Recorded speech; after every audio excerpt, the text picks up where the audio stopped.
Yes sir, good morning. आइए दोस्तों, tax invoice, debit note, credit note and other documents, इसको भी फटाफट रिवाइज करते हैं सो दैट हमारा ये जो थ्योरी टाइप चैप्टर है ये भी पूरा अपनी ग्रिप में आ जाए, माहौल बन जाए। दोस्तों, इन चैप्टर्स को ध्यान से पढ़ने का, क्योंकि इनके रिलेवेंट क्वेश्चंस एग्जाम में आते हैं, इनको हल्के में नहीं लेने का। आइए, सबसे पहली बात, टैक्स इनवॉइस। सबसे पहला हमने जैसा पढ़ा हुआ है कि सर टैक्स इनवॉइस का कोई फॉर्मेट फिक्स नहीं है। आप वर्टिकल इनवॉइस भी बना सकते हो, हॉरिजॉन्टल भी बना सकते हो, बड़ा इनवॉइस भी हो सकता है, छोटा भी हो सकता है, कोई फॉर्मेट फिक्स नहीं है। पर यस, इसमें कुछ कंटेंट प्रिस्क्राइब किए हुए हैं जो हमने यहां पढ़े थे। सर ये सारे कंटेंट दिए हुए हैं गवर्नमेंट ने कि ये एटलीस्ट ये सारे content tax invoice, debit note, credit note वगैरह में होने चाहिए। फिर आपका फॉर्मेट कुछ भी, हमें कोई दिक्कत नहीं है। भले आप कंप्यूटर से प्रिंट करके निकाले, भले आप फिजिकल इनवॉइस दे, हमें कोई दिक्कत नहीं है। सर आइए, अब इनवॉइस कितना में इशू करना पड़ता है इन case of goods. In case of taxable goods invoice कब इशू करना पड़ता है? जहां पर movement of the goods involve होता है वहां ऑन और before removal of the goods invoice issue करना पड़ता है। पर जहां पे मूवमेंट इन्वॉल्व नहीं होता है वहां पर ऑन और before delivery of the goods, when the goods are made available to the customer, तब आपको इनवॉइस इशू करना पड़ता है उस दिन या उससे पहले। In case of services invoice कब इशू करना पड़ता है? Invoice is required to be issued with in 30 days from the date of provision of services. जब आपने सर्विसेज सप्लाई करी उसके 30 दिन में बिल इशू करना पड़ता है। पर इन case of insurance company, banking company, financial institution including NBFC के केस में 45 डेज का टाइम दिया हुआ है टू इशू द इनवॉइसेज। आइए सर, कुछ बातें और करते हैं। इन case of continuous supply of goods invoice कब इशू करना पड़ता है? वैसे ये सारी बातें हमने टाइम ऑफ सप्लाई चैप्टर पढ़ते वक्त पढ़ी हुई है, पर फिर भी आप यहां ध्यान से वापस से सुन लीजिए। इन case of continuous supply of goods invoice कब इशू करना पड़ता है? तो वहां पे सप्लायर और रेसिपिएंट आपस में जो एग्रीमेंट करते हैं, वहां पर उस एग्रीमेंट के अकॉर्डिंग या तो supplier periodically statement of account issue करता है, तो जितने का स्टेटमेंट ऑफ अकाउंट इशू कर रहा है उस दिन उतने अमाउंट का बिल इशू करना पड़ता है, या फिर रेसिपिएंट पीरियडिकली पेमेंट करता है इन respect of continuous supply of goods. तो ऐसे केस में जब वो पेमेंट करेगा, जितना पेमेंट करेगा उस दिन या उससे पहले उतने अमाउंट का इनवॉइस इशू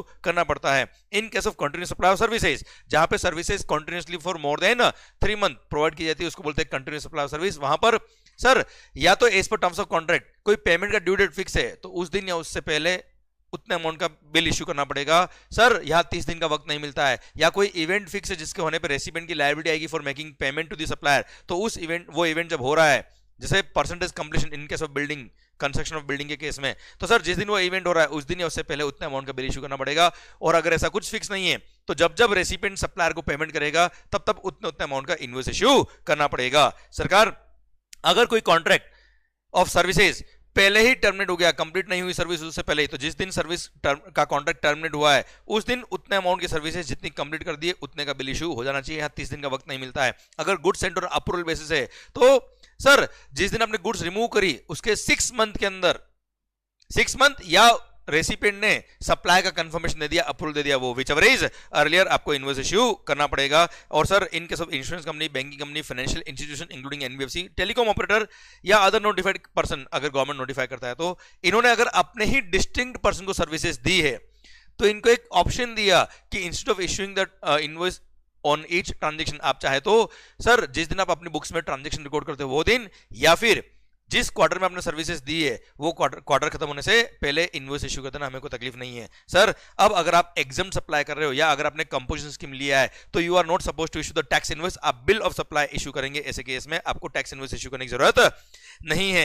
एंड सर ध्यान रखना बेटा, अगर आप नॉन टैक्सेबल सप्लाई करते हो जैसे एल्कोहल, लिकर या डीजल वगैरह, तो आप पे जो रेस्पेक्टिव प्रोविजन जैसे वेट लॉ लगते हैं, जो भी टैक्स लॉ आप पे एप्लीकेबल होता है, उन टैक्स लॉ के अकॉर्डिंग जो आपने इनवॉइस इशू किया होगा उसी को बिल ऑफ सप्लाई मान लिया जाएगा for the purpose of GST provisions. आइए सरकार, अगर आप सर आपका जो ट्रांजैक्शन वैल्यू बहुत कम है, बहुत कम कितना मतलब लेस देन पर ट्रांजैक्शन लेस देन रुपीज 200 है, तो सर छोटे छोटे इनवॉइस बनाने में मैं कंफर्टेबल नहीं हूं, तो कोई बात नहीं। ऐसे केस में गवर्नमेंट ने फैसिलिटी दी है कि पर ट्रांजैक्शन अगर value of supply is less than rupees 200 मतलब 199 तक है, तो ऐसे केस में आप उस पर्टिकुलर सप्लाई का टैक्स इनवॉइस इशू नहीं करेंगे तो भी चल जाएगा। पर यहां पे कंडीशन क्या है sir? Customer should be unregistered, customer should be unregistered, क्योंकि B2B सप्लाई अगर है तो रेसिपिएंट को क्रेडिट लेने के लिए हर इनवॉइस इशू करना ही पड़ेगा आपको। क्लियर? कस्टमर अगर अनरजिस्टर्ड है और वो बिल नहीं मांगता है, if he does not require the invoice, तो ऐसे केस में आप बिल इशू नहीं करेंगे, चल जाएगा। पर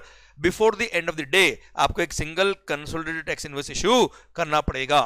ओके सर, नेक्स्ट, अच्छा सेम प्रोविजन ध्यान देना बेटा, ये जो प्रोविजन मैंने आपको बताया कि लेस देन 200 है, उसका एक एक्सेप्शन है। अगर मल्टीप्लेक्स थिएटर में मल्टीप्लेक्स स्क्रीन में जो मूवी एग्जिबिट होती है वहां अगर टिकट का अमाउंट लेस देन ₹200 है तो भी वहां पे आपको इंडिविजुअल टिकट तो इश्यू करने ही पड़ेंगे even if the value is less than ₹200। तो ये एक एक्सेप्शन है बच्चों यहाँ पे। सर नेक्स्ट क्या है, आरसीएम। ध्यान देना बेटा, बड़ा इंपॉर्टेंट पॉइंट है, बड़ा अच्छा पॉइंट है। सर रिवर्स चार्ज मैकेनिज्म में अगर देखो मैं हूं सप्लायर, आप रेसिपिएंट, सपोज मेरी सप्लाईज पे रिवर्स चार्ज मैकेनिज्म लगता है और रेसिपिएंट आप लायबल है टैक्स पे करने के लिए, और अगर सप्लायर जीएसटी में रजिस्टर्ड है, सप्लायर जीएसटी में रजिस्टर्ड है और उसकी सप्लाईज पे रिवर्स चार्ज में रेसिपिएंट टैक्स पे कर रहा है, तो ऐसे केस में सप्लायर बिल इशू करेगा, नो डाउट उस बिल पे टैक्स नहीं चार्ज करेगा, पर रेसिपिएंट को रिवर्स चार्ज में टैक्स तो पे करना ही करना है, साथ में जब जब वो मेरे को पेमेंट करेंगे तब तक उसको पेमेंट वाउचर भी इशू करना पड़ेगा।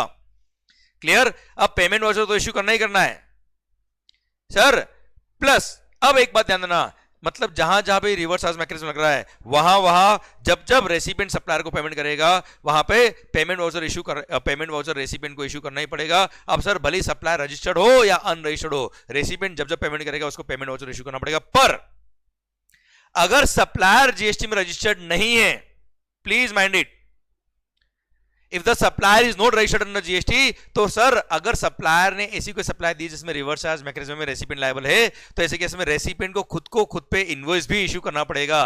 Recipient is required to issue the invoice on himself. पर अगर सप्लायर रजिस्टर्ड है तो उसको रेसिपिएंट को खुद पे इनवॉइस इशू करने की जरूरत नहीं है। प्लस सर अगर खुद पे इनवॉइस इशू करने की जरूरत है तो what is the time limit for issuing the invoice under reverse charge mechanism where recipient is required to issue the invoice? तो जिस दिन उसको गुड्स और सर्विस और बोथ रिसीव हुआ है उसके 30 दिन के अंदर recipient is required to issue the invoice on himself.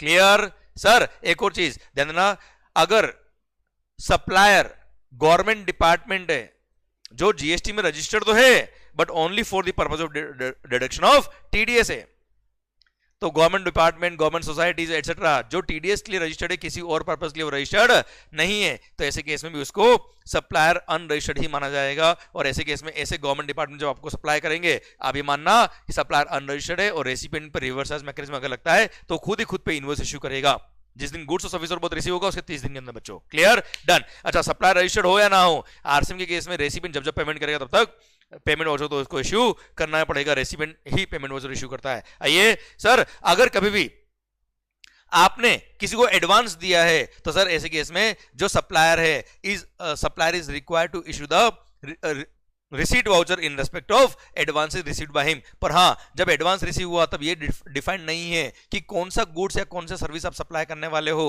There are multiple kind of services जो आप उससे ले सकते हो। तो सर ऐसे केस में रेट ऑफ टैक्स क्या लगाएगा? सर डिफरेंट अलग अलग सर्विस पे अलग अलग रेट ऑफ टैक्स है, आपको डिफाइंड नहीं कौन सी सर्विस के लिए आप एडवांस दे रहे हो, तो ऐसे केस में एक बार 18% टैक्स पे कर दे। इंट्रास्टेट सप्लाई होगा कि इंटरस्टेट सप्लाई होगा, एडवांस टाइम पे अगर नहीं पता तो एक बार उसको इंटरस्टेट सप्लाई मानते हुए आईजीएसटी पे कर दे in case of receipt voucher. अब सर किसी कारण से वो एडवांस अब रिसीव हुए, उसके बाद में वो कॉन्ट्रैक्ट टर्मिनेट हो गया और आपको supplier is required to refund the amount to the recipient, तो जितने अमाउंट का रिफंड दिया उतने अमाउंट का वो रिफंड वाउचर इशू करेगा रेसिपिएंट को, who will issue? Supplier. Clear? Done. आइए अभी टॉपिक क्या, receipt sorry revise tax invoice. Sir revise tax invoice क्या होता है मालिक?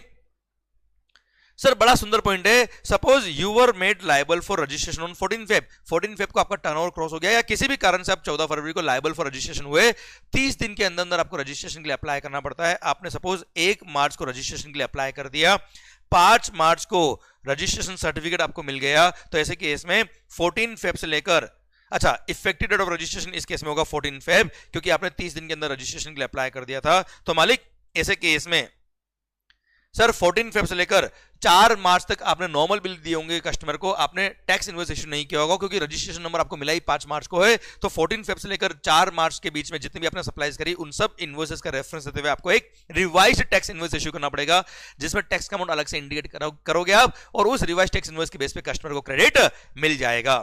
पर ये रिवाइज टैक्स इनवॉइस इशू करने का एक टाइम लिमिट है, जिस दिन आपको रजिस्ट्रेशन सर्टिफिकेट मिला है उसके 1 महीने के अंदर अंदर आप रिवाइज टैक्स इनवॉइस इशू कर देना। क्लियर? डन। पर हां अगर आपके कस्टमर्स अनरजिस्टर्ड है, अगर आपके कस्टमर्स अनरजिस्टर्ड है तो ऐसे केस में आप single consolidated revise tax invoice issue कर दोगे तो भी चल जाएगा। पर अगर आपका कस्टमर अनरजिस्टर्ड था पर वो दूसरे स्टेट में लोकेटेड था, आपने इंटर स्टेट सप्लाई किया था और उसमें अगर किसी पर्टिकुलर ट्रांजैक्शन का वैल्यू एक्सीडिंग 2.5 लाख रुपए था तो वो पर्टिकुलर ट्रांजैक्शन के लिए आपको सर अलग से रिवाइज टैक्स इनवॉइस इश्यू करना पड़ेगा। बाकी सारे B2C सप्लाई के लिए आप consolidated revise tax invoice issue कर सकते हो। ध्यान रखना, एक्सीडिंग 2.5 लाख वो भी अनरजिस्टर्ड पर्सन को, वो भी इंटर स्टेट, तो जाके उस पर्टिकुलर सप्लाई का अलग से रिवाइज टैक्स इनवॉइस इश्यू होगा। बाकी सारे केस में आप consolidated revise tax invoice issue कर दिए करिए B2C सप्लाई के केस में। पर B2B में अमाउंट कुछ भी हो, इंट्रा हो या इंटर हो, अलग से रिवाइज टैक्स इनवॉइस इश्यू हो गए होगा, क्योंकि कस्टमर को क्रेडिट नहीं मिलेगा अदरवाइज। ओके मालिक, चलिए। अच्छा, ये कंटेंट ऑफ द इनवॉइस और वाउचर वगैरह दे रखे बेटा, जितने भी डॉक्यूमेंट है, नॉर्मल टैक्स इनवॉइस हो गया, रिवाइज टैक्स इनवॉइस हो गया, bill of supply, debit note, credit note, receipt voucher, refund voucher और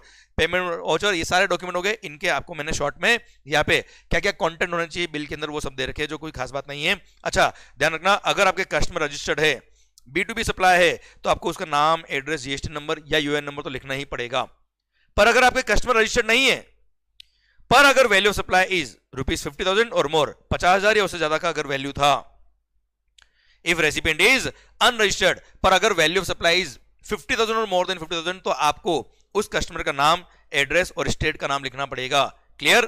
पर एक एक्सेप्शन है, अगर आप सर्विसेज सप्लाई कर रहे हो, टैक्सेबल सर्विसेज सप्लाई कर रहे हो थ्रू इलेक्ट्रॉनिक कॉमर्स ऑपरेटर, या ECO ही टैक्सेबल सर्विस सप्लाई कर रहा है, तो ऐसे केस में, या फिर OIDR सर्विसेज सप्लाई हो रही है आपको, तो ऐसे केस में कस्टमर भले अनरजिस्टर्ड है, फिर भी इररेस्पेक्टिव ऑफ वैल्यू, देखो वैल्यू 50,000 या उससे ऊपर है तो उसका नाम, एड्रेस, स्टेट का नाम लिखना कंपलसरी है। पर ECO सर्विसेज दे रहा है या ECO के थ्रू आप टैक्सेबल सर्विस दे रहे हो, या OIDR सर्विस अगर है, तो irrespective of value, name of the state, name of the state, कौन से स्टेट का वो रेसिपिएंट है वो मेंशन करना जरूरी है, क्योंकि वो स्टेट जो होगा वही प्लेस ऑफ सप्लाई माना जाएगा इन case of such services. Clear? Done. देखिए, गुड्स के केस में तो ECO के थ्रू अगर आपने गुड्स परचेज किया है तो डिलीवरी एड्रेस तो लिखना ही पड़ेगा, और डिलीवरी एड्रेस को भी प्लेस ऑफ सप्लाई मानते हैं बच्चों। ऐसा हमने प्लेस ऑफ सप्लाई में एक सर्कुलर पढ़ा था बच्चों। क्लियर? चलिए सर, आइए मालिक, अगर देखिए ये वाली जो सर्विसेज अभी मैंने आपसे बात करी कि टैक्सेबल सर्विस अगर आप ECO के थ्रू दे रहे हो या OIDR सर्विस सप्लायर है, तो ऐसे केस में रेसिपिएंट का स्टेट का नाम लिखना कंपलसरी है। ये सर्कुलर ने बोला क्या भाई, हमने ऑप्शन नहीं बोला आपको, it is compulsory, and if the supplier fails to declare the name of the state, तो सर ऐसे केस में सर वो प्लेस ऑफ सप्लाई वो रेसिपिएंट का स्टेट होना चाहिए, जो सही डिक्लेयर नहीं हो पा रहा है, तो ऐसे केस में sir supplier shall be liable to penal action under section 122 subsection 3 clause number E also. Clear? Done. इसलिए ये ऑप्शन नहीं, ये कंपलसरी है कि रेसिपिएंट का स्टेट का नाम लिखना ही पड़ेगा इस केस में बेटा। आइए सर, HSN कोड बोल दिया क्या, अगर आपका प्रेसिडिंग फाइनेंशियल ईयर में aggregate turnover more than ₹5 CR था, तो 6 डिजिट HSN कोड लिखना पड़ेगा आपको टैक्स इनवॉइस पे या बिल ऑफ सप्लाई पे। एंड अगर 5 करोड़ या उससे कम आपका एग्रीगेट टर्नओवर था in the presiding financial year, तो केवल 4 डिजिट HSN कोड लिखना है। और उसमें भी बोल दिया क्या, अगर आपका turnover was up to ₹5 crore और अगर आपके कस्टमर अनरजिस्टर्ड है, तो आप HSN कोड नहीं लिखोगे तो भी चल जाएगा। ओके, अगर कस्टमर अनरजिस्टर्ड है तो वो भी 5 करोड़ या उससे कम आपका टर्नओवर था तो।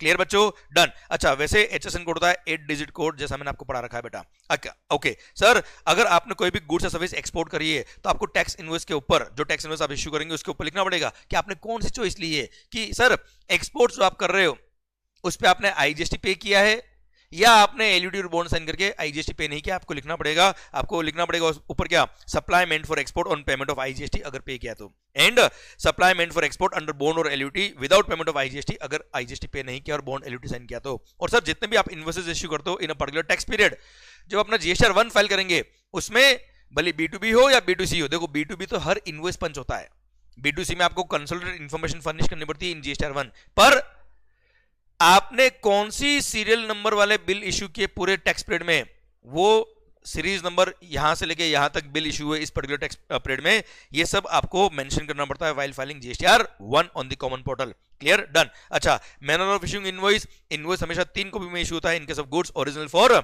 Recipient, duplicate for transporter, triplicate for supplier himself. And sir in case of services 2 copy में बिल इशू होगा, original for recipient and duplicate for supplier. Okay sir, ध्यान रखिएगा, अगर मान लो मेरी दुकान पर टैक्सेबल गुड्स भी बिकते हैं और एग्जाम गुड्स भी बिकते हैं, मान लो मेरी स्टेशनरी की दुकान है, अब सर कुछ गुड्स टैक्सेबल है कुछ एग्जाम्प्ट है, तो ऐसे केस में सर अगर मेरे कस्टमर अनरजिस्टर्ड है तो मैं चाहूं तो sir instead of issuing separate invoices to the customers, I can issue a single invoice named as invoice cum bill of supply, और उस सिंगल डॉक्यूमेंट के थ्रू ही मैं taxable as well as exempt goods या services supply कर सकता हूं, पर कस्टमर अगर अनरजिस्टर्ड है तो ही। और हाँ, invoice cum bill of supply के अंदर कंटेंट क्या क्या होगा, जो हमने नॉर्मल टैक्स इनवॉइस का जो पढ़ा है प्रोविजन, टैक्स इनवॉइस में कंटेंट जो होते हैं, बिल ऑफ सप्लाई में जो कंटेंट होते हैं, वही कंटेंट इसमें invoice cum bill of supply में भी होने चाहिए। ओके, चलिए, now certain other suppliers are also permitted to issue any other document instead of tax invoice. वो कौन कौन से, जैसे bank, insurance company, banking company, financial institution including NBFC, ये इन्होंने टैक्स इनवॉइस इशू नहीं किया, पर मंथली कंसोलिडेटेड कोई डॉक्यूमेंट भी इशू कर दिया, जैसे मंथली स्टेटमेंट जो होता है उसी को टैक्स इनवॉइस मान लिया जाएगा, अलग से इनको टैक्स इनवॉइस इशू करने की जरूरत नहीं है, इसलिए मंथली कंसोलिडेटेड इनवॉइस इनको बोला जाता है बच्चों। सर या तो इनवॉइस इशू कर दे या कोई भी स्टेटमेंट इशू कर दे, उसको बोलते हैं क्या, मंथली कंसोलिडेटेड इनवॉइस मान लिया जाएगा। उसमें सीरियल नंबर नहीं है, चल जाएगा, एड्रेस ऑफ द रेसिपिएंट नहीं है, चल जाएगा, पर बाकी सारी इंफॉर्मेशन जो टैक्स इनवॉइस की है वो सब होनी चाहिए। प्लस ये अगर इन्होंने इलेक्ट्रॉनिकली प्रोवाइड करे, फिजिकली प्रोवाइड करे, चलेगा, कोई दिक्कत वाली बात नहीं है। और अगर इन्होंने इलेक्ट्रॉनिक सॉफ्टवेयर के थ्रू, इंफॉर्मेशन टेक्नोलॉजी सॉफ्टवेयर के थ्रू अगर आपको डायरेक्ट इलेक्ट्रॉनिकली प्रोवाइड किया तो उस पर सिग्नेचर नहीं होंगे तो भी चल जाएगा बच्चों। आइए, जीटीए, गुड्स ट्रांसपोर्ट एजेंसी, जो सप्लाई ट्रांसपोर्ट सर्विस करती है through road and issues a consignment note, तो वहां बोल दिया क्या, यहाँ पे टैक्स इनवॉइस तो इश्यू होगा ही होगा, साथ में कंसाइनमेंट नोट भी इश्यू होगा। तो सर आपके कंसाइनमेंट नोट में क्या क्या इंफॉर्मेशन होनी चाहिए, या फिर ऐसा बोल दो कि टैक्स इनवॉइस में एडिशनल इंफॉर्मेशन क्या चाहिए, जो नॉर्मल टैक्स इनवॉइस में इंफॉर्मेशन है वो तो चाहिए ही चाहिए, ये फॉलोइंग अदर इंफॉर्मेशन भी चाहिए। क्या क्या, gross weight of the consignment, then name of the concern consignee, registration number of the goods carriage, जिसमें गुड्स जाएगा, details of the goods being transported, details of the place of origin and destination, GST number of the person who is liable to pay GST, consignor liable है, concern liable है, GST या GTA खुद liable है, ये आपको GST number mention करना पड़ेगा उस कंसर्न नोट पे बेटा। आइए, पैसेंजर ट्रांसपोर्टेशन सर्विसेज, आप देखिए एसी रेलवे या flight ticket, sir AC buses, इन सब पे जीएसटी लगता है, तो ये लोग जो टिकट इश्यू करते हैं उसी को टैक्स इनवॉइस मान लेते हैं, तो वहां बोल दिया कि सीरियल नंबर नहीं हो चल जाएगा, एड्रेस ऑफ द रेसिपिएंट नहीं हो चल जाएगा, पर बाकी सारी इंफॉर्मेशन जो टैक्स इनवॉइस में चाहिए वो सब होना चाहिए। एंड टिकट को ही हम टैक्स इनवॉइस मान लेंगे, अलग से कुछ इंफॉर्मेशन आपको अलग से टैक्स इनवॉइस देने की जरूरत नहीं है।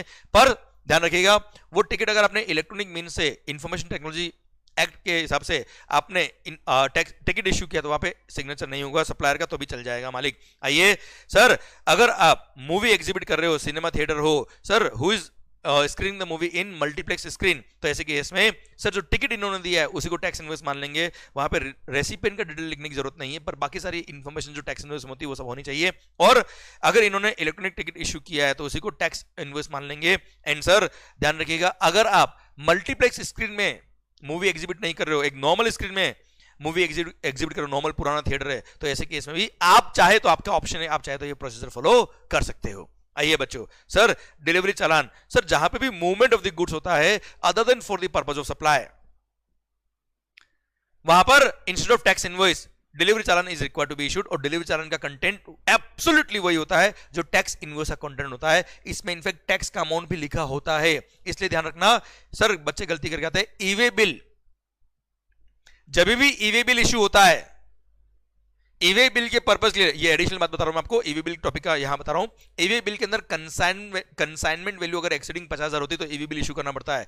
अगर आप कोई गुड्स जॉब वर्कर के भेज रहे हो तो वहां डिलीवरी चालान इशू करते हो, वहां टैक्स का अमाउंट भी लिखना होता है, तो टैक्स का अमाउंट ऐड करके जो वैल्यू आएगी उसको बोलते हैं क्या, consignment value for the purpose of e-way bill बेटा। हाँ है ना भाई, तो सर हमेशा ध्यान रखना, आप principal to job worker goods भेज रहे हो, कहीं भी गुड्स भेज रहे हो थ्रू डिलीवरी चालान, तो उसमें जो टैक्स का अमाउंट है वो भी ऐड करके फिर वैल्यू देखना, और उसके बाद आप ईवे बिल की एप्लीकेबिलिटी आती कि नहीं आती वो देखिएगा बेटा। आइए बच्चों, सर ईवे बिल कब कब इशू करना पड़ता है, वर्दी आप लिक्विड गैस सप्लाई कर रहे हो जहां पे quantity eight the time of removal is not non, या फिर जॉब वर्कर के लिए गुड्स भेज रहे हो, या फिर reasons for the other than for the purpose of supply, sir आप यहां से रिपेयरिंग के लिए कोई गुड्स भेज रहे हो, या एनी अदर ट्रांजैक्शन विच में be notified by the board, तो सर कुल मिला के जहां पे भी मूवमेंट हो रहा है गुड्स का विदाउट, जहां पे सप्लाई नहीं है, जॉब वर्कर के लिए भेज रहे हो, रिपेयरिंग के लिए भेज रहे हो, एक ब्रांच से दूसरी ब्रांच भेज रहे हो which is not supply at all, तो ऐसे केस में डिलीवरी चालान इशू करना पड़ता है।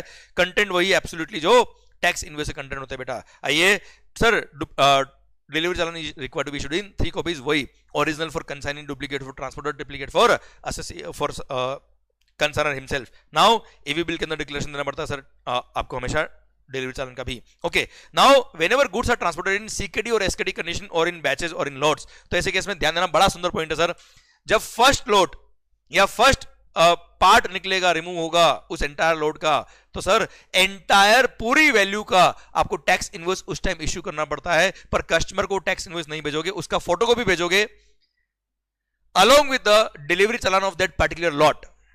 एंड सर जब हर लोड जाएगा तो उस पर्टिकुलर लोड का डिलीवरी चालान साथ में photocopy of the original invoice आप भेजेंगे। एंड जब लास्ट लोड निकलेगा तब ऐसे केस में लास्ट लोड का डिलीवरी चालान प्लस वो ओरिजिनल इनवॉइस जो आपने इश्यू किया था फर्स्ट लोड के टाइम पे वो आप भेजोगे। अब और रेसिपिएंट हमने सेक्शन नंबर 16 सबसेक्शन 2 का फर्स्ट प्रोवाइजो पढ़ा हुआ है कि जब भी लॉट्स और बैचेस में गुड्स रिसीव होता है, कस्टमर को इंस्टॉलमेंट में गुड्स रिसीव होता है, तो लास्ट लॉट जब रिसीव होगा तभी उसको इनपुट टैक्स क्रेडिट मिलेगा और उसके पास टैक्स इनवॉइस जो ओरिजिनल टैक्स इनवॉइस वो भी कब पहुंचेगा, लास्ट लॉट के टाइम पे ही पहुंचेगा बेटा। क्लियर? आई होप लिंक हो गया पॉइंट बेटा। आइए sir goods on approval base पे, सर सपोज मैं क्या करता हूं sir, goods on approval base पे गुड्स बेचता हूं, जैसे एग्जांपल लेता हूं, मैं ज्वेलरी बेचता हूं, मैं कपड़े बेचता हूं। सपोज मेरे पास एक मारुति ओमनी वैन है बेटा, किडनैपर्स वैन है ना बेटा, जैसे लोग वैसा दिमाग। सर अब उस वैन के अंदर मैं क्या करता हूं, एवरी सैटरडे मैं कपड़े बेचता हूं साहब, readymade garment, T shirt, wholesaler में। अब सर मैं होलसेलर हूं, टी शर्ट बेचता हूं, मैं एवरी सैटरडे क्या करता हूं, अपनी उस कार के अंदर 1000 टी शर्ट भर लेता हूं सर, और पास के गांव में जाता हूं, पास के शहर में जाता हूं, वहां पे जो मेरे कस्टमर से, जो शॉपकीपर्स है वहां पे, जो शोरूम वाले उनको कपड़े दिखाता हूं, जो पसंद आते हैं उनको बेच देता हूं और बाकी कपड़े लेके सर दूसरे शोरूम पे जाता हूं, आगे से आगे जाता रहता हूं और शाम को वापस से अपने घर आ जाता हूं, अपने ऑफिस आ जाता हूं, अपनी दुकान आ जाता हूं बच्चा में। तो ऐसे केस में what will be the provisions regarding documents? तो सर यहां बोल दिया है सबसे पहली बात, सपोज मॉर्निंग में मैं 1000 शर्ट लेके निकला या ज्वेलरी बहुत सारी लेके निकला, तो ऐसे केस में जितने भी गुड्स में लेके निकला हूं, एग्जाम्पल ज्वेलरी का लिया है, एग्जाम्पल शर्ट का लिया है, एग्जाम्पल कोई भी गुड्स हो सकता है, जब मैं मॉर्निंग में निकलूंगा 1000 शर्ट लेके, तब मैं 1000 शर्ट का डिलीवरी चालान इश्यू करूंगा। ओके, और उसमें कस्टमर का नाम वहां पे मल्टीपल बायर्स लिखूंगा, बिकॉज मेरे कस्टमर, मुझे अभी नहीं पता कि कौन अप्रूवल देगा कौन नहीं देगा, because this is a sale on approval basis, मुझे नहीं पता कस्टमर कौन होगा मेरे इन गुड्स के लिए। तो सर मल्टीपल बायर्स लिख दूंगा मैं, कस्टमर नॉट नॉन लिख दूंगा, एक तरह से मैं डिलीवरी चालान इशू करूंगा 1000 शर्ट का। अब मैं सर पास के शहर में गया, वहां किसी शोरूम वाले को बताया, उसने 200 शर्ट परचेज कर लिए, तो 200 शर्ट का मैं क्या कर दूंगा, टैक्स इनवॉइस इशू कर दूंगा, साथ में बिल, मतलब मैं बिल बुक भी लेके जाऊंगा। तो जैसे ही मैंने शर्ट बेचे उसी टाइम पे 200 शर्ट का मैं टैक्स इनवॉइस इशू कर दूंगा। ऐसे ही मल्टीपल शोरूम पे जब मैं गया, रेस्पेक्टिव लोगों को मैंने जो गुड्स बेचा है उसको respectively tax invoice immediately issue कर दूंगा। मान लो सर एक शोरूम वाला मेरे पास वाले स्टेट में था, सपोज मैं मुंबई से निकला और पास में वापी गुजरात भी चला गया था मैं, और वापी गुजरात में भी 100 शर्ट बेच के आया है, तो वो since movement of the goods involve था, मूवमेंट टर्मिनेट हो रहा है वापी के अंदर, तो वो इंटरस्टेट सप्लाई होगा, उसके बिल पे मैं आई जिस्ट लगा के दूंगा। अब सर शाम को जब लोड रहा था तब केवल 300 शर्ट बचे मेरे पास। अब ऑफिसर अगर गाड़ी रोक के पूछते भाई डॉक्यूमेंट्स का है, तो मैं बताऊंगा देखो 1000 शर्ट का डिलीवरी चालान ये रहा, बाकी 700 शर्ट के टैक्स इनवॉइस मैंने इश्यू किए हुए ये रहे सर, ही विल अलाउ, और सारे डॉक्यूमेंट मेरे वैलिड रहेंगे इस केस में। Okay done. सर आइए अब अगर मैं आउट ऑफ इंडिया कोई गुड्स कंसाइनमेंट बेस पर, सेल ऑन अप्रूवल बेस पर या किसी एग्जीबिशन में पार्टिसिपेट करने के लिए आउट ऑफ इंडिया लेके जा रहा हूं, तो ऐसे केस में क्या होगा, सबसे पहली बात, जब आउट ऑफ इंडिया में लेके जाऊंगा तब मैं डिलीवरी चालान इशू करके गुड्स को लेके जाऊंगा। यहां मुझे बॉन्ड और एलयूटी साइन करने की जरूरत नहीं है, क्योंकि जब मैं लेके जा रहा हूं that is a sale on approval basis, exhibition में ले जा रहा हूं, मुझे नहीं पता कि सेल होगा कि नहीं होगा, और ये जीरो रेटेड सप्लाई के स्कोप में नहीं आएगा, क्योंकि जीरो रेटेड सप्लाई की डेफिनेशन बोलती है क्या, zero rated supply means supply of goods और सर्विस और both to a unit of SEZ और a developer of SEZ for their authorised operation या फॉर एक्सपोर्ट। जब सप्लाई ही नहीं हुई अभी तो सर वो जीरो रेटेड सप्लाई भी नहीं है, और जीरो रेटेड सप्लाई नहीं तो मुझे कोई बॉन्ड या एलयूटी साइन करने की जरूरत नहीं है।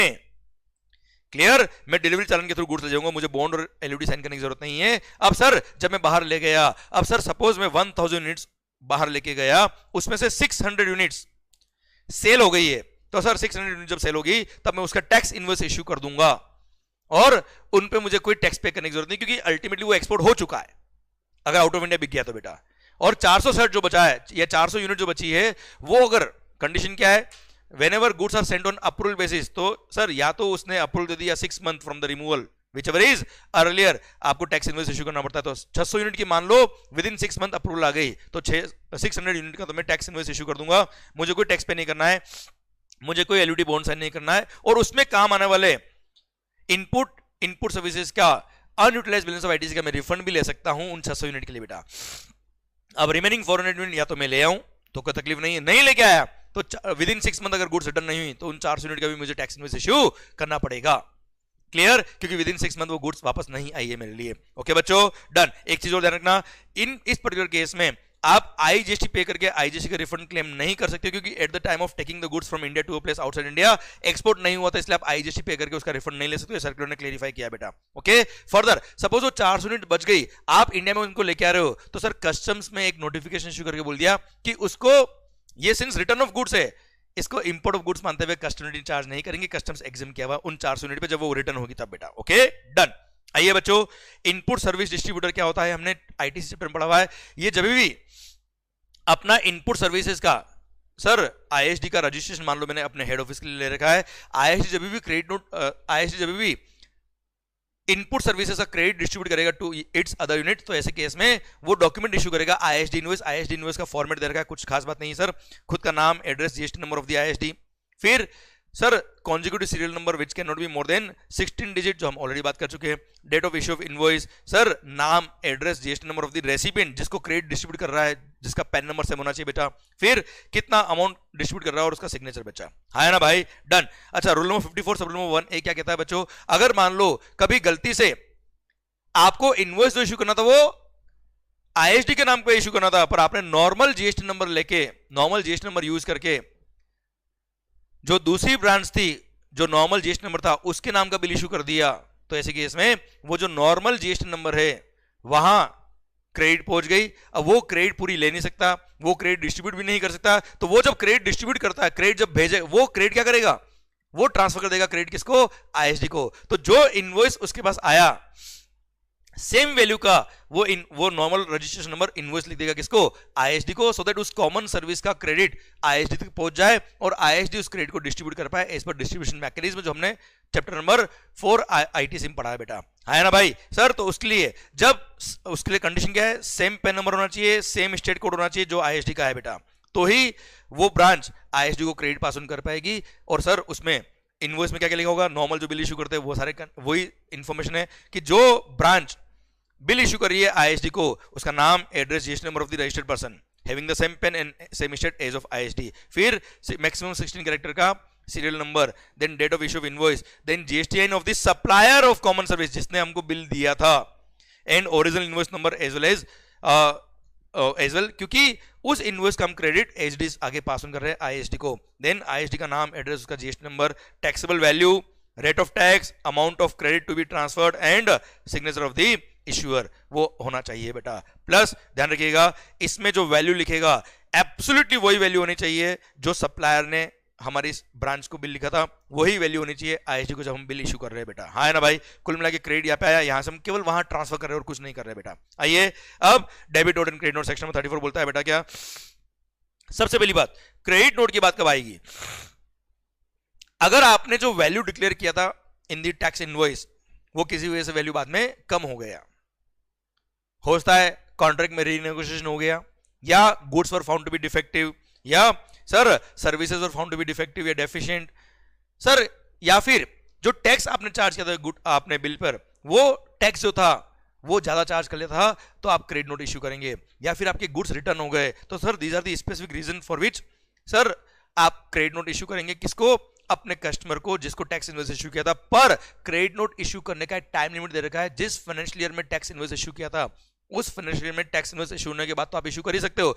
उसके बाद भी 30 नवंबर या actual filing of annual return whichever is earlier तक आप क्रेडिट नोट इश्यू कर पाएंगे, उसके बाद क्रेडिट नोट इश्यू करने का टाइम लिमिट गया, आप क्रेडिट नोट इश्यू नहीं कर पाएंगे। और हाँ, ये जो क्रेडिट नोट इश्यू किया है इसकी वजह से सप्लायर का लायबिलिटी कम हो जाएगा, पर कंडीशन क्या है, रेसिपिएंट ने अपना प्रोपोर्शनल आईटीसी रिवर्स कर दिया होना चाहिए। और मई 26 एंड ऑनवर्ड्स अगर आपके एग्जाम्स है तो यहाँ पे एक प्रोवाइजो भी एड हो गया है जिसमें क्लियरली यहाँ पे लिख दिया गया सप्लायर का, अभी गवर्नमेंट ने क्या जीएसटी पोर्टल पे एक मॉड्यूल ऐड कर दिया है आईएमएस, इनवॉइस मैनेजमेंट सिस्टम नाम से। सर यहां पे सप्लायर जब अपना क्रेडिट नोट पंच करेगा ऑन द जीएसटीआर 1, रेसिपिएंट या तो उसको एक्सेप्ट करेगा या रिजेक्ट करेगा। सर उसने कुछ नहीं किया तो मान लेंगे उसने एक्सेप्ट कर लिया है और उसका आईटीसी उतना प्रोपोर्शनल कम हो जाएगा, नहीं, अगर उसने रिजेक्ट कर दिया तो सप्लायर का लायबिलिटी कम नहीं हो पाएगा साहब, हाँ है ना भाई। अभी इनवॉइस मैनेजमेंट सिस्टम इस तरह का लॉन्च कर दिया, पर मई 26 एंड ऑनवर्ड जिनके एग्जाम है उन्हीं के लिए पॉइंट एप्लीकेबल है बच्चों। ओके सर, सेकंड बात, सर डेबिट नोट अगर कभी भी जो वैल्यू चार्ज करी है टैक्स इनवॉइस में, दैट टैक्सेबल वैल्यू या tax amount is lower than the amount actually finalised, तो ऐसे केस में आप रिमेनिंग अमाउंट का डेबिट नोट इशू करेंगे और डेबिट नोट के बेस पे सप्लायर का लायबिलिटी बढ़ जाएगा और सप्लायर को टैक्स पे करना पड़ेगा और डेबिट नोट के बेस पे रेसिपिएंट क्रेडिट ले सकता है आईटीसी अगर वो एलिजिबल है तो। पर हाँ, डेबिट नोट इश्यू करने का कोई टाइम लिमिट नहीं है। ओके मालिक, डन। सरकार आइए एक और बात लिखिए, क्या आप चाहे तो पूरे फाइनेंशियल ईयर में जितने भी टैक्स इनवॉइस इश्यू किए हैं एक पर्टिकुलर कस्टमर को, उसको अगर आपको डेबिट नोट या क्रेडिट नोट देना है तो आप चाहे तो उन सारे इनवॉइस नंबर का रेफरेंस देते हुए सिंगल कंसोलिडेटेड डेबिट नोट या सिंगल कंसोलिडेटेड क्रेडिट नोट भी इश्यू कर सकते हो। सेपरेट इनवॉइस इश्यू करने की जरूरत नहीं है।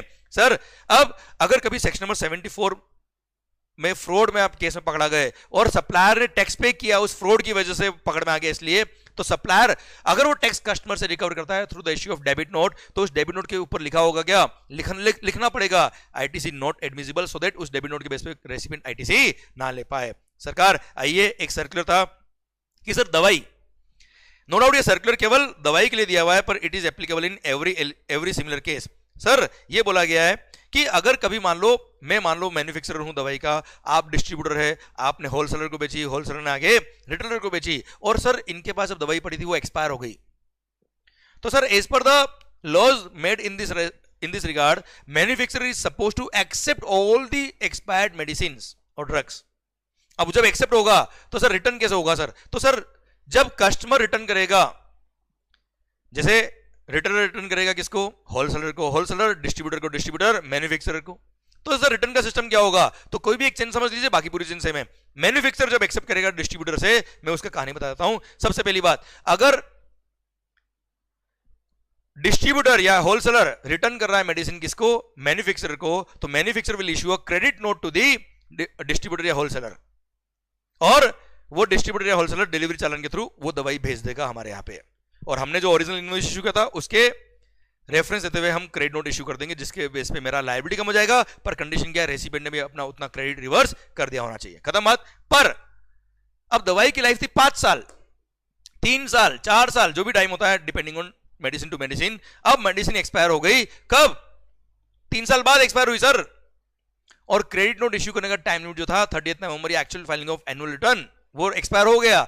अब सर सप्लायर को, सर जब क्रेडिट नोट इश्यू करने की बात आई तो सप्लायर क्रेडिट नोट तो इश्यू कर ही नहीं सकता सर, अब दवाई रिटर्न लेना उसको कंपल्शन है, तो ऐसे केस में बोल दिया क्या, सर अगर क्रेडिट नोट इश्यू करने का टाइम लिमिट निकल गया तो जब दवाई रिटर्न होती है या कोई भी गुड्स रिटर्न होती है, तो ऐसे केस में जैसे होलसेलर दवाई रिटर्न कर रहा है मैन्युफैक्चरर को, तो होलसेलर ही मान लेगा कि होलसेलर दवाई बेच रहा है किसको, मैन्युफैक्चरर को, तो wholesaler instead of issuing the delivery challan he will issue a tax invoice to the manufacturer, और उसी वैल्यू के हिसाब से वो टैक्स इनवॉइस इशू करेगा जिस वैल्यू पे उसने वो मेडिसिन परचेज करी थी। अब सर वो गुड्स जब मैन्युफैक्चरर के पास रिटर्न होके आएगा, ये मान लेंगे कि मैन्युफैक्चरर ने दवाई खरीदी है, क्लियर। अब सर दवाई खरीदी, दवाई का क्रेडिट लिया, अब मैन्युफैक्चरर क्या करेगा, उस दवाई को डिस्ट्रॉय करेगा, क्योंकि एक्सपायर्ड ड्रग्स को, एक्सपायर्ड मेडिसिन को वो कभी भी यूज नहीं कर सकता, किसी और को बेच नहीं सकता। तो सर जब दवाई को वो डिस्ट्रॉय करेगा, तो ऐसे केस में जब उस होलसेलर ने टैक्स इनवॉइस पे जो टैक्स लगाया होगा,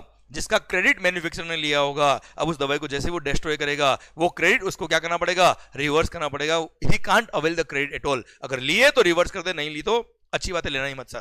पर अगर क्रेडिट नोट के थ्रू दवाई जब आती है, तब ध्यान रखना सर, सप्लायर ने अपनी लायबिलिटी कम कर दी होगी मैन्युफैक्चरर ने, और डिस्ट्रीब्यूटर ने उतना अपना आईटीसी रिवर्स कर दिया होगा। अब एक तरह से मान ले कि सेल रिटर्न हो गया बेटा, क्रेडिट नोट के थ्रू आ गया गुड्स, अब जब दवाई वो डिस्ट्रॉय करेगा, तब sir again section number 17 subsection 5 clause number H, कि उन दवाई में काम आने वाले इनपुट स्टेज में जो आपने टैक्स पे किया था उसका प्रोपोर्शनल आईटीसी रिवर्स करना पड़ेगा। तो सर इन दोनों केस में बस फर्क इतना सा है कि सर फर्क केवल इतना सा है कि फर्स्ट केस में जब क्रेडिट नोट के थ्रू दवाई आई थी, तब सपोज दवाई जो रिटर्न हुई थी वो 1 लाख रुपए की दवाई रिटर्न हुई थी, 1 लाख की, तो 1 लाख की दवाई बनाने में सपोज 50,000 का रॉ मटेरियल काम आया था, तो इन 50,000 के रॉ मटेरियल के जो परचेज पे जीएसटी पे किया था उसी का आईटीसी रिवर्स होगा इनकेस अगर दवाई वो डिस्ट्रॉय करता है तो। और अगर सेल रिटर्न के थ्रू अगर दवाई आई थी, सेल रिटर्न मतलब tax invoice issued by wholesaler to the manufacturer, तो ऐसे केस में सपोज दवाई 1 लाख की आई थी, तो 1 लाख पे जो जीएसटी था वो पूरा का पूरा आईटीसी रिवर्स करना पड़ता है उस मैन्युफैक्चरर को, ये नुकसान है बस, क्लियर। पर एटलीस्ट ये फायदा जरूर मिल गया, ये फैसिलिटी जरूर मिल गई कि ठीक है क्रेडिट नोट इश्यू करने का टाइम लिमिट निकल गया, तो उसके बाद सेल रिटर्न मानते हुए ये मान लेना सप्लायर ने सेल किया, उस होलसेलर ने सेल किया मेडिसिन किसको, मैन्युफैक्चरर, उसके थ्रू दवाई रिटर्न हो सकती है। ओके चलिए सर, अब एक और सर्कुलर, जब लॉकडाउन हुआ था 2020 में तब ये सर्कुलर इशू हुआ था। अब ये सर्कुलर अभी ऑब्वियसली बात है हर केस में एप्लीकेबल है। सर अगर कभी भी आपने मान लो एडवांसेस, किसी सर्विस के लिए एडवांस दिया था और सप्लायर ने उस एडवांस के लिए आपको टैक्स इनवॉइस इश्यू कर दिया था, बाद में किसी कारण से वो कॉन्ट्रैक्ट कैंसिल हो गया, आप सप्लाई नहीं कर पाए, तो जितना एडवांस सप्लायर ने लिया था उतना सप्लायर ने वापस रिटर्न कर दिया उसको। तो सर सिंस उस एडवांस के रिसीव होने पे उसने टैक्स इनवॉइस इश्यू कर दिया था, तो उस टैक्स इनवॉइस का रेफरेंस देते हुए क्रेडिट नोट इश्यू कर देगा सप्लायर, और क्रेडिट नोट इश्यू कर दिया तो जो एडवांस पे उसने टैक्स पे कर दिया था वो टैक्स की लायबिलिटी उसकी वापस से कम हो जाएगी क्रेडिट नोट के थ्रू, और जिस महीने में क्रेडिट नोट इश्यू किया है उस महीने की लायबिलिटी के साथ में वो टैक्स लायबिलिटी एडजस्ट हो जाएगी, और उस महीने में अगर कोई लायबिलिटी नहीं है तो you can also claim refund of that GST paid. Okay second case, अगर सपोज उसने एडवांस रिसीव होने पर रिसीट वाउचर इश्यू किया था, सर इनवॉइस इशू नहीं किया था, तो ऐसे केस में सर जब वो रिटर्न करेगा एडवांस का अमाउंट तब वो रिफंड वाउचर इशू कर देगा, और रिफंड वाउचर के बेस पर जो उसने जीएसटी पे किया था एडवांस रिसीव होने पर उसका रिफंड लेके आ जाएगा। Same way in case of goods, अगर गुड्स के रेस्पेक्ट में आपने मुझे एडवांस दे दिया था और मैंने आपको टैक्स इनवॉइस इशू कर दिया था, तो ऐसे केस में सर अब जब मैं वो कॉन्ट्रैक्ट कैंसिल हो रहा है, मैं गुड्स आपको नहीं बेच पा रहा हूं, तो किसी कारण तो मैं क्या करूंगा, क्रेडिट नोट इशू करूंगा, और क्रेडिट नोट के बेस पे मेरी टैक्स लायबिलिटी उस महीने में एडजस्ट हो जाएगी जिस महीने में मैंने क्रेडिट नोट इशू किया है। पर अगर उस महीने में कोई लायबिलिटी नहीं है तो ऐसे केस में I can file the refund claim also as excess payment of tax if any वाले कॉलम के अंदर सेलेक्ट करके। क्लियर, डन, कोई खास बात नहीं। आइए बच्चों, ई invoice through government notified website. Sir ध्यान देना, B2B सप्लाई या फिर एक्सपोर्ट, B2B सप्लाई और एक्सपोर्ट के केस में एप्लीकेबल है, पर कब, अगर किसी असेसी का in any of the preceding financial year from 2017-18 onwards, एक भी फाइनेंशियल ईयर में अगर उसका एग्रीगेट टर्नओवर 5 करोड़ रुपए क्रॉस हो गया था, 5 करोड़ रुपीस,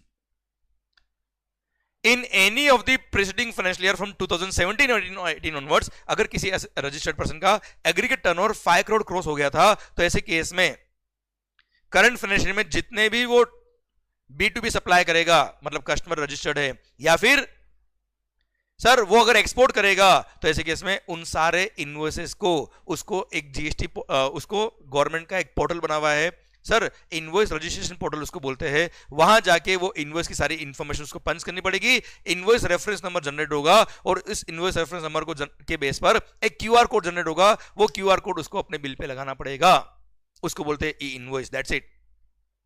और जहां पे ई इनवॉइस के प्रोविजंस एप्लीकेबल है उसको ई इनवॉइस इशू करना कंपलसरी, चॉइस नहीं है।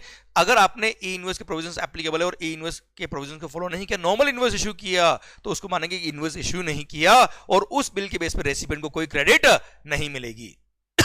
सेकंड थिंग, जहां पे ई इनवॉइस के प्रोविजंस एप्लीकेबल है वहां पे कोई डुप्लीकेट कॉपी, कोई ट्रिप्लीकेट कॉपी में आपको इनवॉइस इशू करने की जरूरत नहीं है। हाँ, कमिश्नर के पास पावर है कि वो चाहे तो कुछ कैटेगरी ऑफ लोगों को एग्जाम कर सकता है from the applicability of e invoice. Clear. और हाँ सर, ये जो फॉलोइंग लोग है इनके लिए ई इनवॉइस के प्रोविजंस एप्लीकेबल नहीं है। कौन कौन? एसीजेड की यूनिट, बच्चों डेवलपर पे एप्लीकेबल है, एसीजेड यूनिट पे एप्लीकेबल नहीं है। Then insurance company, banking company, financial institution including NBFC, GTA, passenger transport service supplier, then supply of services by way of admission और exhibition of cinematographic film in a multiplex screen, जो movie ticket issue करते हैं लोग, and government department और local authority, इन्होंने भले B2B supply किया है, भले एक्सपोर्ट किया, तो ऐसे केस में इनको ई इनवॉइस के प्रोविजंस एप्लीकेबल नहीं है। और हाँ, जिनके लिए ई इनवॉइस के प्रोविजंस एप्लीकेबल नहीं है वो लोग अपने इनवॉइस पे डिक्लेरेशन देंगे कि ऑल्दो हमारा aggregate turnover more than the threshold limit for E invoice है, पर फिर भी हमारे लिए ई इनवॉइस के प्रोविजंस एप्लीकेबल नहीं है, इसलिए हमने ई इनवॉइस इशू नहीं किया, सो दैट रेसिपिएंट उस इनवॉइस पे भरोसा करके क्रेडिट ले पाए। Clear, done. अच्छा, इनवॉइस रजिस्ट्रेशन पोर्टल क्या होता है? जैसे e-invoice1.gst.gov.in, इस तरह के 10 वेबसाइट बनी हुई गवर्नमेंट की, वहां जाके आप इनवॉइस रजिस्ट्रेशन करा सकते हो, जिसके थ्रू आपका क्यूआर कोड जनरेट हो जाएगा बेटा। हाँ है ना भाई। अब अदर पॉइंट क्या है, अगर आप ई कॉमर्स ऑपरेटर के थ्रू सप्लाई कर रहे हो तो ई कॉमर्स ऑपरेटर सप्लायर के बिहाफ पे अगर इनवॉइस इशू करता है तो ऐसे केस में वो भी ई इनवॉइस इशू कर सकता है, कोई तकलीफ वाली बात नहीं है। Second thing, sir bulk uploading of invoices to invoice registration portal is also possible, and जहां पे 9(3) रिवर्स चार्ज मैकेनिज्म लगता है, सपोज एडवोकेट फर्म है, उसका टर्नओवर मोर देन 5 CR था, पर business entity is liable to pay tax under reverse charge mechanism, और advocate firm GST में रजिस्टर्ड ही नहीं है, तो ऐसे केस में रेसिपिएंट को रिवर्स चार्ज मैकेनिज्म में खुद को खुद पे इन्वॉइस इशू करना पड़ेगा। अब सप्लायर का टर्नओवर मोर देन 5 करोड़ था एडवोकेट फर्म का, भले उस रेसिपिएंट का टर्नओवर 5 करोड़ रुपए से कम था, तो भी उस रेसिपिएंट पे ई इनवॉइस के प्रोविजन अप्लाई होंगे और उसको ई इनवॉइस इशू करना पड़ेगा। अच्छा, जहां 94 लगता है वहां तो वैसे भी सप्लायर अनरजिस्टर्ड होते हैं, उनका टर्नओवर 5 करोड़ रुपए से कम ही होता है बेटा। इंपोर्ट ऑफ गुड्स पे भी ये प्रोविजन अप्लाई नहीं होते, इंपोर्ट ऑफ सर्विस पे भी ई इनवॉइस के प्रोविजन अप्लाई नहीं होंगे, क्योंकि रेसिपिएंट जो होगा उसको टैक्स इनवॉइस इशू करना है, पर उसके केस में सप्लायर का टर्नओवर मोर देन 5 करोड़ नहीं था बेटा। आइए सर, ये 94 वाली बात कर ली। आइए एक और बात सर, एससीजेड यूनिट और डीटी यूनिट, मान लो मेरी 2 यूनिट है, एससीजेड में भी है और डीटी में भी है, डीटीए यूनिट और एससीजेड यूनिट का टर्नओवर ऐड करके मेरा aggregate turnover more than 5 CR हो रहा है, तो ऐसे केस में सर एससीजेड यूनिट को एग्जाम किया है from provisions of e invoice, पर डीटीए यूनिट को एग्जाम नहीं किया है, तो डीटीए यूनिट जब सप्लाई करेगी, वो जब टैक्स इनवॉइस इशू करेंगे उसको ई इनवॉइस के प्रोविजन अप्लाई होंगे, पर यही गुड्स जब एससीजेड यूनिट बेचेगा उसको ई इनवॉइस के प्रोविजन अप्लाई नहीं होंगे। पर एग्रीगेट टर्नओवर देखते वक्त एससीजेड यूनिट और डीटीए यूनिट दोनों का टर्नओवर ऐड करके फिर देखने का बच्चा। हाँ है ना भाई माहौल? सर ध्यान देना, जैसे मैं एग्जांपल देता हूं बेटा, ये बैंकिंग कंपनी, एक एग्जांपल के लिए, जैसे बैंकिंग कंपनी है, बैंकिंग कंपनी कुछ भी सप्लाई करे, जैसे इसने बुलियन सप्लाई की है,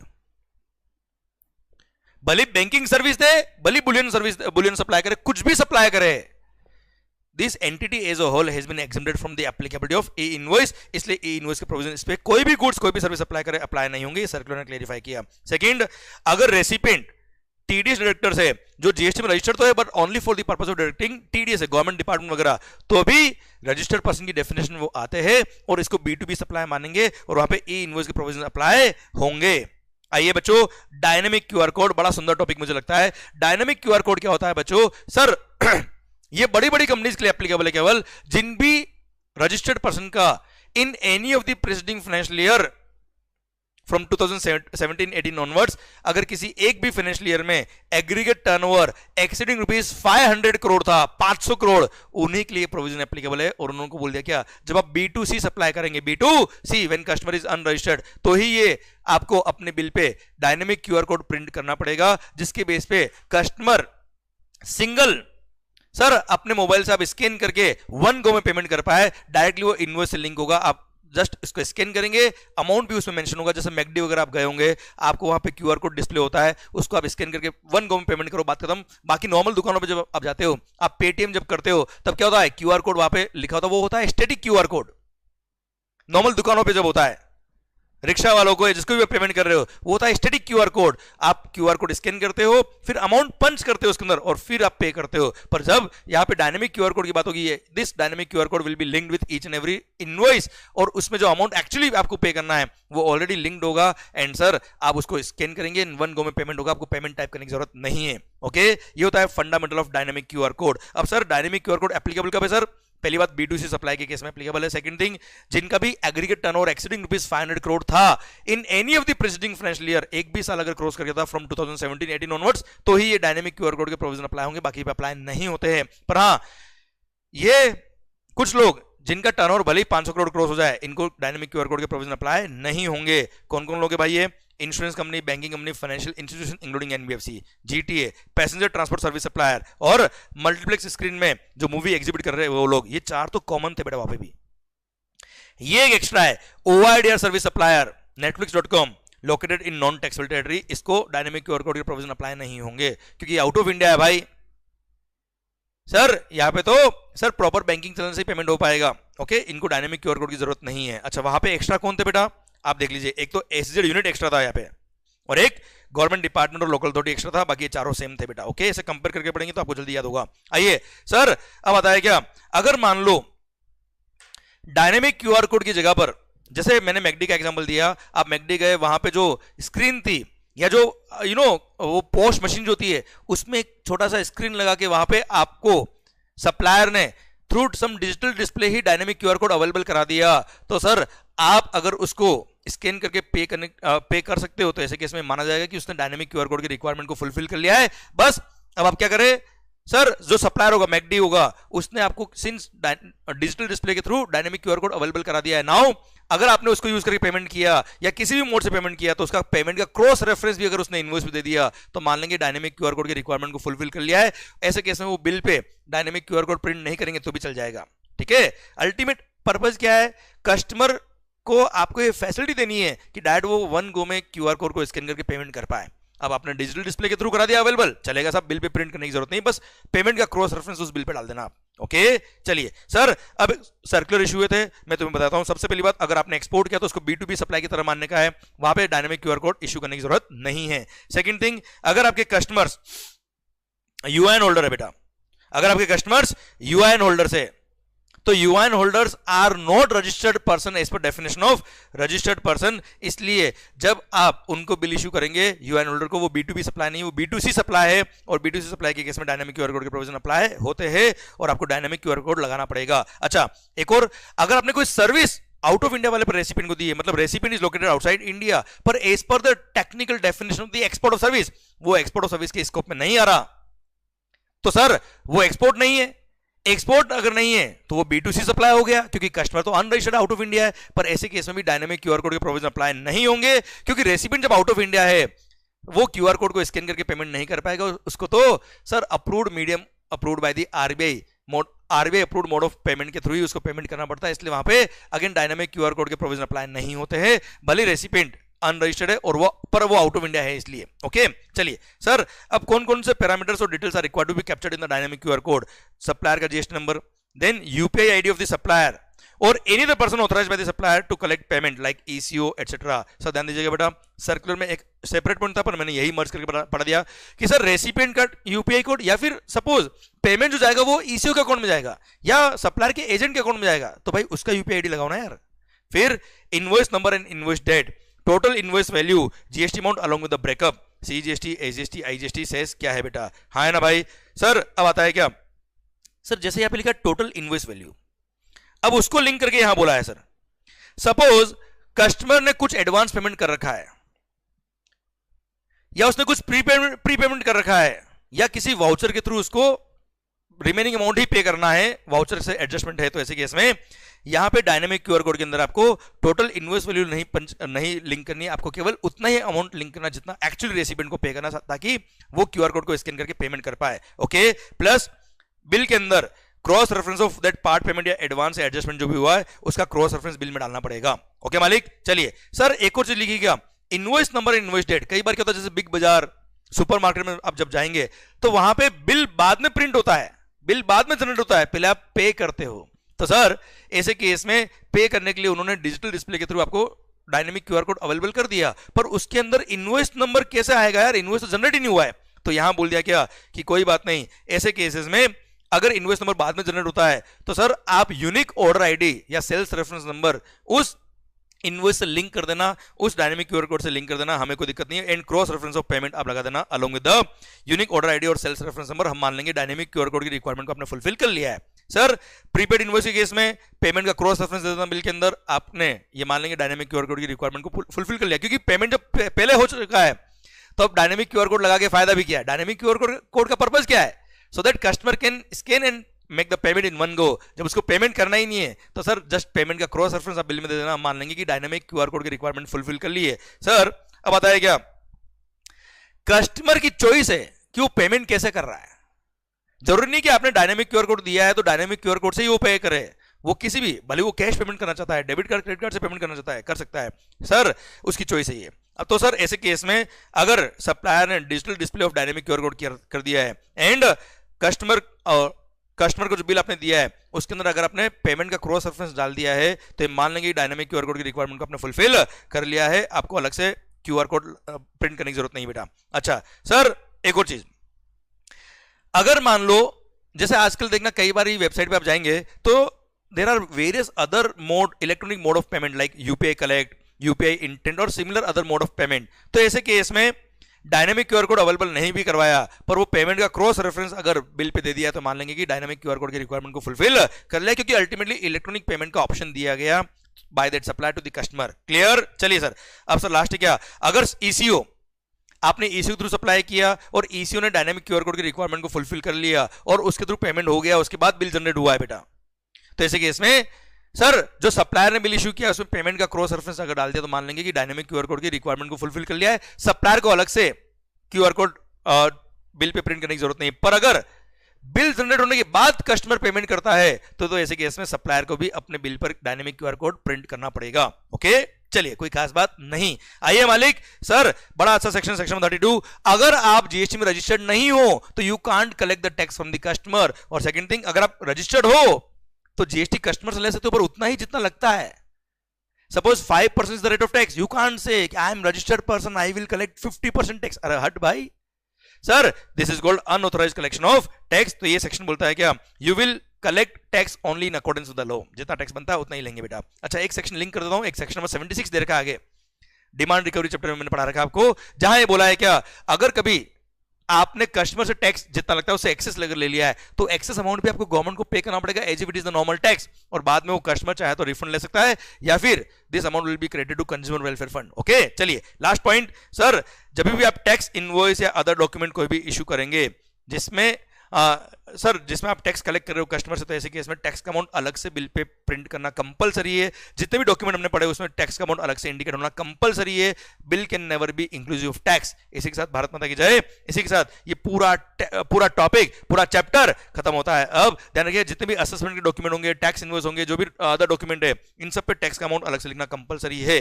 क्लियर सर? इसी के साथ भारत माता की जय। ये चैप्टर भी खत्म होता है। अब आई होप माहौल बन रहा है, आई होप मजा आ रहा है, आई होप जल्दी जल्दी सारे टॉपिक इफेक्टिवली रिवाइज हो रहे हैं, मजा आ रहा है, भारत माता की जय हो रही है। सर माहौल बनना चाहिए आपके एंड पे, मस्त होके पढ़ो, खुश होके पढ़ो। We all are praying for your success. जब तक तोड़ेंगे नहीं तब तक छोड़ेंगे नहीं। एंड मजा अगर आ गया हो तो कमेंट बॉक्स में बताना कि मजा आया कि नहीं आया। थैंक यू सो मच भाइयों, all the best, love you lot, take care, bye bye.